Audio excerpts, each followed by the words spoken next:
අයිබෝවන් Voice of Green Eco YouTube නාලිකාවේ මීට පෙර මම සාකච්ඡා කළා වැඩබිමකදී විය හැකි අනතුරු වළක්වා ගන්න මොනවද ගන්න පුළුවන් ක්‍රියාමාර්ග කියන එක. අද මම මේ ඊළඟ මාතෘකාව යටතේ මම කතා කරන්න කැමතියි කිසියම් කර්මාන්තයක් ව්‍යාපාරික ස්ථානයක් ක්‍රියාත්මක වීමේදී මේක නිවසක් කියලා ආදේශ කරලා ඔබට හිතුවතින් ඒ වුණත් ගැටලුවක් නෑ. මේ දේවල් අපිට ඕනෑම ස්ථානයක සිදුවිය හැකි දේවල්.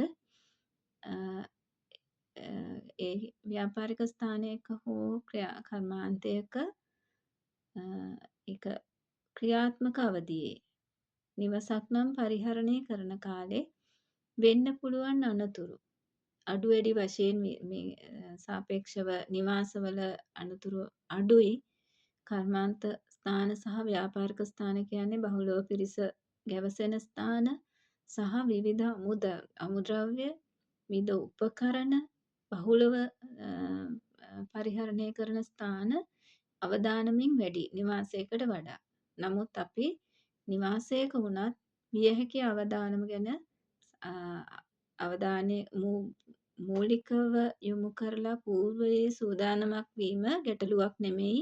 ඕනෙම ස්ථානයක විය හැකි දෙයකට අපි සූදානම් වීම වැදගත්. විශේෂයෙන්ම අවධාරණය කළ යුත්තේ වැඩි පිරිසක් ගැවසෙන වැඩි අවදානමක් සිද්ධ වෙන්න පුළුවන් කර්මාන්ත ස්ථාන සහ ව්‍යාපාරික ස්ථානවල ක්‍රියාත්මක අවධියේ විය හැකි අනතුරු අපිට අදියර කීපයක් දකින්න පුළුවන්. ගිනි ගැනීම් වලින් හදිසි ගිනි ගැනීම් වලින් විය හැකි අනතුරු, උපකරණ පරිහරණයේදී විය හැකි අනතුරු, ඊට අමතරව ස්වභාවිකව සිදුවිය හැකි ආපදාවස්ථා. මේ සියලුම දේවල් වලින් හානි වෙන්න පුළුවන් අපේ දේපල සහ ජීවිත සම්පත්. ඒවා අපේ සම්පත් ඇතරම. මේවට పూర్වයේ අපි සූදානමකින් හිටියොතින් ඒ වගේ විය හැකි අනතුරු මොනවද, විය හැකි ආපදාවන් මොනවද, හානි මොනවද කියලා සහ ඒ අවස්ථාවල අපි ක්‍රියාත්මක විය යුත්තේ කුමන ආකාරයෙන්ද කියලා පූර්ව සූදානමකින් සිටීම තුළින් වෙන්න පුළුවන් හානි අවම කරගන්න අපිට හැකියාව ලැබෙනවා. විශේෂයෙන්ම උපකරණ භාවිතා කරන ස්ථානයකදී අපි උපකරණ හසුරුවන්නේ කොහොමද? ගබඩා කිරීමේ ඉඳලා පරිහරණය කිරීමේ ඉඳලා ඒවායේ කටයුතු කරන පරිසරය මොන වගේද? ඒවා භාවිතා කරන්න ඕන මොන වගේ අවස්ථාවලද? ඒවා පරිහරණය කිරීමේදී ගන්න ඕනේ මූලික ආරක්ෂාකාරී පියවරයන් මොනවද? ඒ දේවල් ගැන పూర్ව දැනුමකින් කටයුතු කිරීම ඉතාමත්ම වැදගත් වෙනවා. විශේෂයෙන්ම පුද්ගලයන් කිහිප දෙනෙක් එක්කෙනෙකුට වඩා වැඩි පිරිසක් ගැවසෙන ස්ථානයක අනතුරු වෙන්න තියෙන ඉඩකඩ වැඩි. අනිත් කෙනා ඒ ගැන දැනුවත් නැත්තම්. එතකොට අපි අර පෙර අවස්ථාවකදී වැඩබිමක වෙන්න පුළුවන් හානි ගැන කතා කරා. ඒ වගේම තමයි ඕනෑම කර්මාන්ත ස්ථානයක ව්‍යාපාරික ස්ථානයක ආරම්භක මොහොතේ කියන්නේ උදෑසන වැඩ ආරම්භ කිරීමට පෙර කණ්ඩායම් රැස්වීම් පවත්වීම තුළින් මේ වගේ අවදානම් සහිත කරුණු පිළිබඳව නිරන්තරයෙන් දැනුවත් වීම සහ නිරන්තර අවධානයක් ලබා ගැනීමට හැකියාව ලැබෙනවා. ඔබ අතරේ පවතින අත්දැකීම් සහ ඔබට මුහුණ දෙන්න වෙන යම් යම් සිද්ධීන් සම්බන්ධයෙන් සාකච්ඡා කිරීම මගින් අනතුරු අඩු කරගන්න මොනවද කරන්න පුළුවන් කියන එක ගැන పూర్ව සූදානමක් ඇති කරන්න අවස්ථාව හම්බ වෙනවා සාකච්ඡා පැවැත්වීම තුළින්. ඒක ඉතා වැදගත් වෙනවා ඕනෑම ස්ථානයක පවතින විශේෂයෙන්ම අදාළ කාර්යයේ කාර්යක්ෂමතාවය පවත්වා ගැනීමට ඒකේ සාර්ථකත්වය ලබා ගැනීමට වගේම අවදානම අනතුරු අඩු කර ගැනීමටත් මේ අවස්ථාව භාවිතා කරන්න පුළුවන්. ඒ වගේම තමයි විශේෂයෙන්ම විදුලිය ආශ්‍රිතව කටයුතු කරන පරිසරයක් නම් වයරින් කිරීමේදී විදුලි සම්බන්ධතාවය ලබා ගැනීමේදී ඒක සඳහා දෙන අ තැන අපි කොච්චර වැදගත් තැනක් ඒ සඳහා ලබා දෙනවාද කියන එක මත ඒ කුමන ස්ථානයක වුණත් විදුලිය මගින් වෙන අනතුරු අවම කිරීමට හැකියාව ලැබෙනවා. ඒකෙදි නම් විශේෂයෙන්ම විදුලිය වගේ දේවල් අපිට අනතුරු වලදී මේ නැවත හිතා බැලීමේ හැකියාව නැහැ. ක්ෂණිකව සිද්ධ වෙන්න පුළුවන් අනතුරු තියෙන්නේ. විදුලිය ගමන් කිරීමේ වේගය හා සමානයි. යම් ගින්නක් ඇති වුණොත් විදුලිය හරහා ඒක පාලනය කිරීම ඉතා අපහසුයි. ඒ නිසා ඒ භාවිතා කරන උපකරණවල තියෙන ගුණාත්මක භාවය සමහර විට මිලෙන් අධික වෙන්න පුළුවන්. නමුත් ඒ මිල අධික වීමට වඩා ඒ උපකරණවල පවතින ගුණාත්මක භාවය ඉතා වැදගත් වෙනවා අපේ දේපල ආරක්ෂා කර ගැනීම සඳහා. ඒ වගේ අවස්ථාවලදී නම් අපි ලාභය පමණක් හිතුවොත් අපිට වෙන්න පුළුවන් හානි වැඩි. දීර්ඝ කාලීන වෙන්න පුළුවන් පාඩු වැඩි. ඒ නිසා මුල් අදියරේදීම මුල් අවස්ථාවේදීම ඒවාට සුදුසු විදිහට කටයුතු කිරීම ඉතා වැදගත්. ඒ වගේම තමයි කර්මාන්ත ස්ථානයක ව්‍යාපාරික ස්ථානයක ස්වභාවිකව වෙන්න පුළුවන් ආපදාවල් විශේෂයෙන්ම ඒක පිහිටා තියෙන පරිසරය මත ගහදිසි ගම් වතුරක් එන්න පුළුවන් තැනක්ද එහෙම නැත්නම් සුළඟකින් වෙන්න පුළුවන් ආපදාවන් තියෙනවද ඒ වගේ හදිසි ස්වභාවික ආපදා පවතිනවද කියන එක ගැන පූර්ව දැනුවත් වීමක් සහිතව කටයුතු කිරීමෙන් පවතින්න පුළුවන්. ඉදිරියේදී මුහුණ දෙන්න පුළුවන් ආපදාවන් වලදී වෙන අවදානම් අඩු කර ගැනීමේ හැකියාව තියෙනවා.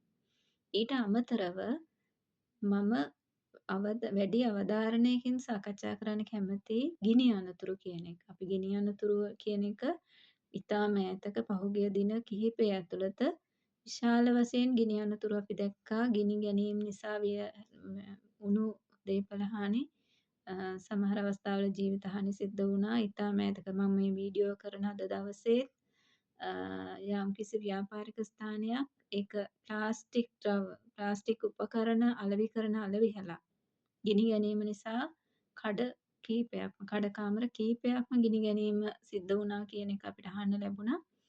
මේ පවතින දේශගුණික තත්ත්වයක් එක්ක අධික උෂ්ණත්වයක් සහිත කාලයක් අපි එල්ලිනෝ තත්ත්වයක් පවතිනවා කියලා සාකච්ඡා වෙන යුගයක් අපි පසු කරගෙන ඉන්නේ.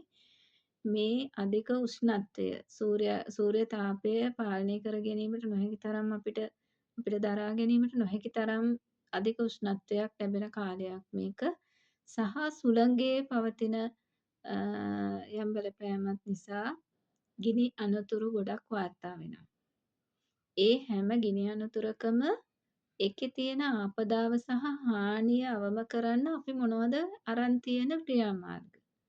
මම දකින විදිහට නම් මේ ගිනි අනතුරු සිද්ධ වුණු බොහෝ තැන්වල පූර්ව සූදානම කියන එක හරිම අඩුයි. ඒ අවධානය නොමැතිවීම නිසා වෙන්න හානිය ඇත්තටම නැවත මුදලින් පූර්ණේ කර ගැනීම කොච්චර දුරට සාර්ථක වෙනවද කියලා මම දන්නේ නැහැ. ඒක ඔබටත් මං හිතනවා ඒක ඒ ගැන අවබෝධයක් ඇති කියලා. විශේෂයෙන්ම දේපල නම් අපිට නැවත කුමක් හෝ ආකාරයකින් මුදල් හෝ දේපල කියන ඒවා නැවත යථාවත් කර ගැනීමට පුළුවන්. නමුත් අපිට ජීවිත හානියක් සිද්ධ වුණොතින් ඒ වෙනුවෙන් වන්දියක් ගෙවීම තුලින් ඒ හානිය පූර්ණේ කර ගැනීමේ හැකියාවක් නැහැ. වන්දි ගෙවීම කියන්නේ යම් මුදලක් ගෙවීමකින් ජීවිතයක වටිනාකම මුදලකින් මනින්න අමාරුයි. ඒක විශේෂයෙන්ම ඒ පුද්ගලයාගේ පවුලට දැනෙන වටිනාකම ඒ පුද්ගලයා නැතිවීම නිසා ඒ පවුල මුහුණ දෙන ගැටලු සහ ඒ පුද්ගලයා නැතිවීම දැනෙන ශෝකය නැවත පූර්ණේ කිරීමට මුදලින් හැකියාවක් නැහැ. ඒ වගේ අනතුරු නොවෙනවා නම් තමයි අපිට අපි ජීවිතේ සාර්ථකයි කියලා කියන්න පුළුවන්. ඒ නිසා ඇත්තටම අවධානය යොමු කළ යුතු වැදගත්ම කාරණය තමයි ගිනි අනතුරු වලදී ජීවිත හානි වළක්වා ගැනීම. ඒකෙදි අපි ඒ වගේ පරිසරය විශේෂයෙන්ම තමන් කටයුතු කරන පරිසරය ගැන පූර්ව අවබෝධයක් තිබිය යුතුයි. පූර්ණ අවබෝධයක් තිබිය යුතුයි. සහ හදිසි ගිනි ගැනීමකදී මොන වාගේ ක්‍රියාමාර්ග ගත යුතුද කියන එක ගැන ඒ පරිසරය තුළ නිරන්තරයෙන් රැඳී සිටින සියලු දෙනා අතරම හොඳ අවබෝධයක් සහ දැනුවත් වීමක් තිබිය යුතුයි. විශේෂයෙන්ම තමන්ගේ ව්‍යාපාරික ස්ථානයක් හෝ කර්මාන්තයක් වේවා අ ඒ අ අම් විශේෂයෙන්ම අලෙවිහලක් නම් ඒකේ අලෙවි කරන්නේ මොන වගේ ද්‍රව්‍යද? කර්මාන්තයක් නම් ඒ කර්මාන්තයට භාවිතා කරන අමුද්‍රව්‍ය මොනවද? විශේෂයෙන්ම අපි දකිනවා පොලිඑතලීන්, low density polyethylene, high density polyethylene, පොලි වයනයිල් ක්ලොරයිඩ් වගේ අමුද්‍රව්‍ය සහිත පොලිම ආශ්‍රිත නිෂ්පාදන සහිත ස්ථාන මේ වෙනකොට විශේෂයෙන්ම ගිනි ගැනීම් වැඩියෙන් වාර්තා වෙනවා. ඒකට එක හේතුවක් තමයි ඒ පරිසරය තුළ ඒ අමුද්‍රව්‍ය ගබඩා කිරීම අමුද්‍රව්‍ය හෝ භාණ්ඩ ගබඩා කිරීමේ පිළිවෙල. විශේෂයෙන්ම කර්මාන්තයේ හෝ ඒ පරිසරයේ විදුලි කාන්දුවක් විදුලි දෝෂයක් හින්දා වෙන ගිනි ගැනීමක් නම් ඒ ආශ්‍රිතව ගබඩා කරලා තියෙන පොලිම ආශ්‍රිත නිෂ්පාදන හෝ අමුද්‍රව්‍ය රඳවා තිබෙන ආකාරය මත ගින්න පැතිරීම වළක්වා ගැනීමේ හැකියාව අඩු වෙන්න පුළුවන්. ඒකට තවත් වෙනත් ගිනි ගැනීමට සහාය දක්වන අමුද්‍රව්‍ය තීද වැනි දේවල් ඒ ආශ්‍රිතව තියෙනවා නම් ගින්න පැතිරීම තවදුරටත් වැඩි වෙනවා. පහුගිය කාලේ ජීවිත හානි සිද්ධ වුණේ ඒ වගේ පරිසරයක. ඒ වගේ තමන්ගේ පරිසරය තුල තියෙන්නේ මොන වගේ අමුද්‍රව්‍යද? ඒවා එකිනෙකට සම්බන්ධ නොවි ගබඩා කිරීමේ හැකියාවක් තියනවාද? ඒවා සහ ඒ අතරේ කෙනෙකුට ඉක්මනින් ගමන් කිරීමේ මාර්ග පහසුකම් තියනවාද? ගිනි ගැනීමකදී ගින්න පැතිරෙන වේගයට වඩා ඉක්මනින් ඒ ස්ථානයේ සිටින පුද්ගලයන් ඉවත් වීම ඉතා වැදගත් වෙනවා. පළවෙනි එක තමයි ජීවිත ආරක්ෂා කර ගැනීම. ජීවිත ආරක්ෂා කර ගැනීමට නම් ඉන්න අය දැනුවත් වීම වගේම ඒ අයට ඉක්මනින් පිටවීමේ දොරටු, පිටවීමේ පහසුකම්, පිටවීමේ මාර්ග පැවතිය යුතුයි ආරක්ෂිතව. ඒවා අපි ක්ෂණිකව ඇති කළ හැකි දේවල් නෙමෙයි. ස්ථානගත කිරීමේ මුල් අදියරේ සිටම ඒ ගැන අවබෝධයකින් කටයුතු කළ යුතුයි. එහෙම නොවුනොතින් වෙන්න තියෙන හානිය වැඩි. එසේම තමයි දේපල හානිය අවම කර ගැනීමටත් ඒ ගබඩා පහසුකම් සකසා ගන්නේ කෙසේද? සහ ගිනි පැතිරීම වළක්වා ගැනීම සඳහා තමන්ගේ පරිසරය තුළ තියෙන උපකරණ මොනවද? ගිනි නිවීම සඳහා භාවිතා කරන්න පුළුවන් උපකරණ තියෙනවද? ඒ වගේම කවුරු හරි ඒ ගැන දැනුවත් ඒ උපකරණ පාවිච්චි කරන්න දැනුවත් අය ඉන්නවද? ඒගොල්ලන් පුහුණු කරලා තියෙනවද? ඒ භාණ්ඩ ගිනි නිවීම සඳහා භාවිතා කරන උපකරණ හොඳින් ක්‍රියාත්මක වෙනවද කියන එකත් ඉතා වැදගත්. සමහර වෙලාවට තියෙනවා පළවෙනි දවසේ ගෙනල්ලා හයි කරා අවුරුදු ගාණක් තිස්සේ ඒවා පාවිච්චි කරලා නැහැ. අලුත් කරලා නැහැ. ඒවයි මොකද සීමන්ත සහිත කාලයක් තියෙන්නේ. ඒ නියමිත කාලය තුල ඒ අදාළ උපකරණ අලුත් කිරීම සිද්ධ කරන්න ඕනි. ඒවා නියමිත ක්‍රියාත්මක මට්ටමේ පවත්වා ගන්න ඕනි. ඒ ගැන විශ්වාසයක් පවතින්න ඕනි විශේෂයෙන්ම. ඒ දේවල් ගැන සැලකිලිමත් නොවි කටයුතු කිරීම නිසා හදිසි අවස්ථාවකදී ඒකෙන් ලබා ගන්න පුළුවන් සහාය නොලැබෙන්න පුළුවන්.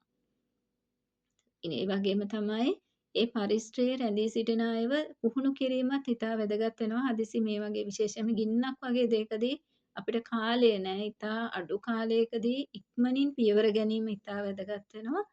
ඒ නිසා පුහුණුව ඉතා වැදගත්. ගිනි ආරක්ෂණය සඳහා පුහුණුව සේවකයින් පුහුණු කිරීම අදාළ කර්මාන්ත කළමනාකරුවන්ගේ විශේෂ අවධානයකින් මේ නියමිත කාලය තුළ මාස කිහිපයකට වරක්වත් ඒක පවත්වලා ඒ ගැන දැනුමක් සහිත යම් ආයතනයකින් හෝ පුද්ගලයෙකුගෙන් ඒ සහාය ලබාගෙන පුහුණුවීම් සිදු කිරීම සහ ඊට අවශ්‍ය තමන්ගේ පරිසරය තුළ පවතින ඌනතා හඳුනාගෙන ඒ ඌනතා වලට අවශ්‍ය පිළියම් යෙදීම ඉතා වැදගත් වෙනවා. තමන්ගේ ව්‍යාපාරික ස්ථාන දේපල ජීවිත සේවකයින්ගේ ජීවිත ආරක්ෂා කරගෙන තමන් කරන කර්තව්‍ය නිවැරදිව කරගෙන යාමට. මේ වීඩියෝ එකේම තවත් දිගුවක් විදිහට මම තවදුරටත් මේ ගැන සාකච්ඡා කරන්නම් ඉදිරියේදී. කාලයත් එක්ක ගැටලුවක් තියෙන හින්දා මේ මූලික කරුණු ඔබේ අවධානයට ගනීවි කියලා මම හිතනවා. මේක ඇත්තම අපි සුළු කොට තැකිය යුතු දෙයක් නෙමෙයි.